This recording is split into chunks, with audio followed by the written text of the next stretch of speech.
इस दुनिया में असंभव कुछ भी नहीं। हम वो सब कुछ कर सकते हैं जो हम सोच सकते हैं, और हम वो सब कुछ सोच सकते हैं जो हमने आज तक नहीं सोचा।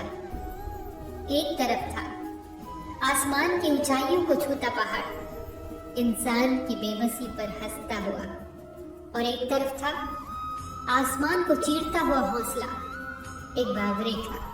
लोग कहते थे उन्हें न जाने और क्या क्या, बावरा पागल पगला हो गया है, न जाने कौन सी धुन चढ़ गई है, पहाड़ तोड़ेगा, जो आज तक कोई नहीं कर पाया वो ये करेगा। और उसने कर दिया, तोड़ डाला पहाड़ का हुरूप, बना डाला रास्ता, सिद्ध कर दिया कि पागल ही इतिहास की रचना करते हैं, समझदार तो सिर्फ उन्हें पढ़ते हैं। कौन नहीं जानता उन्हें? गया के गहलौर के रहने वाले माउंटेन मैन दशरथ मांझी। शत शत नमन आपको। अब आंखें बंद करके हम अपने आप के बारे में सोचते हैं, कितने बड़े हैं हमारे लक्ष्य? क्या उस पहाड़ के जितने? हो ही नहीं सकता। कोई भी परीक्षा हो, बोर्ड परीक्षाएं या कठिन से कठिन प्रतियोगी परीक्षाएं, क्या उस पहाड़ से बढ़कर है? हो ही नहीं सकती। हमारे सामने तो अनगिनत उदाहरण है जो हमारे पथ प्रदर्शक बन सकते हैं, पर दशरथ मांझी के सामने तो कोई उदाहरण नहीं था, पर आज वो हम सब के लिए उदाहरण है। कौन कहता है कि आसमान में सुराख नहीं हो सकता?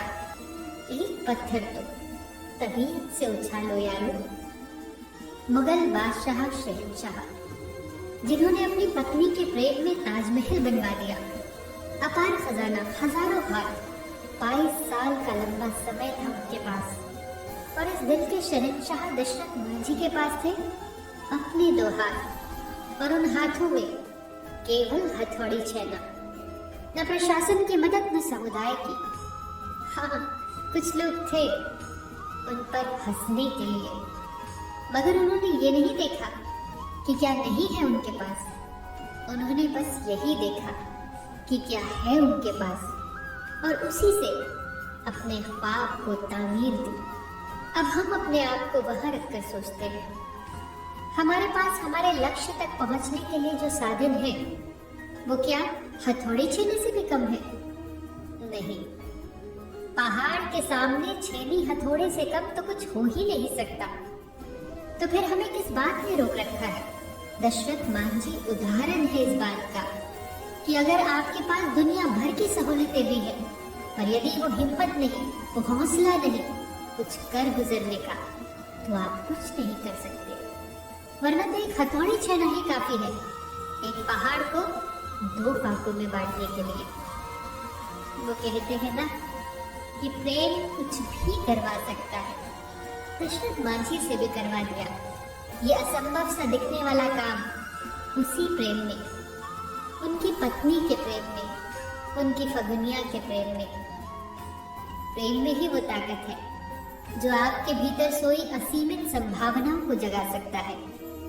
प्रेम करिए अपने लक्ष्य से, अपनी मंजिल से, अपने गोल से, जैसे दशरथ मांझी को था अपनी फागुनी से। ऐसे ही प्रेम करिए, उतार लीजिए अपने लक्ष्य को अपने दिल की गहराइयों में, बना लीजिए उतना ही जरूरी जितना कि सांसें जरूरी है आपके जीने के लिए।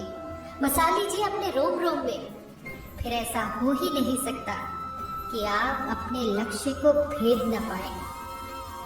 कैसे बना लिया इतना बड़ा लक्ष्य भेद देना संभव? दशरथ मांझी ने उस पहाड़ की एक चट्टान पर वार किया, लगातार वार किया, तब तक वार करते रहे जब तक कि वो चूर चूर नहीं हो गई। फिर उसके बाद दूसरी चट्टान, फिर दूसरी, फिर दूसरी। उन्होंने हर चट्टान पर एक एक बार वार नहीं किया, बल्कि एक बार में एक चट्टान पर लगातार वार किया। यही तो है सूत्र सफलता का। यही तो हमें भी करना है। चाहे कितनी भी कठिन परीक्षाएं हो, कितना भी विस्तृत पाठ्यक्रम हो, उसे टुकड़ों में बांटो, उसके हिस्से करो। पढ़ाई के लिए निर्धारित सभी को हिस्सों में बांटो, फिर एक समय में पाठ्यक्रम का एक हिस्सा लो, बाकी सब भूल जाओ। उस समय बस यही सोचो कि आज के लिए पाठ्यक्रम का जो हिस्सा हमने तय किया है उसकी पूरी तैयारी आज हम अच्छे से करेंगे। रोज के लिए तय लक्ष्य को अगर आप ईमानदारी से हासिल करते रहे तो चाहे कितनी भी कठिन परीक्षा हो, आप जरूर उत्तीर्ण होंगे।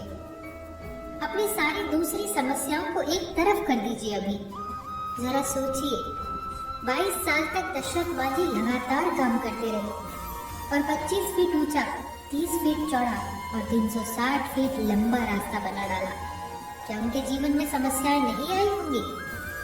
क्या गर्मी, क्या जाड़ा, क्या धूप, क्या बरसात, सारी तकलीफों को एक ताक पर रखकर आंख बस पहाड़ पर गड़ाए रखी।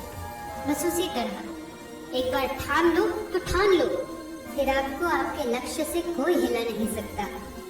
दोस्तों, आप में से कई लोगों की परीक्षाएं आने वाली हैं। कई लोग प्रतियोगी परीक्षाओं की भी तैयारी कर रहे होंगे। बस यही इच्छा है कि जान लगा दो, दिल लगाकर पढ़ाई करो। हम सभी के अंदर है दशरथ मांझी जैसा हौसला।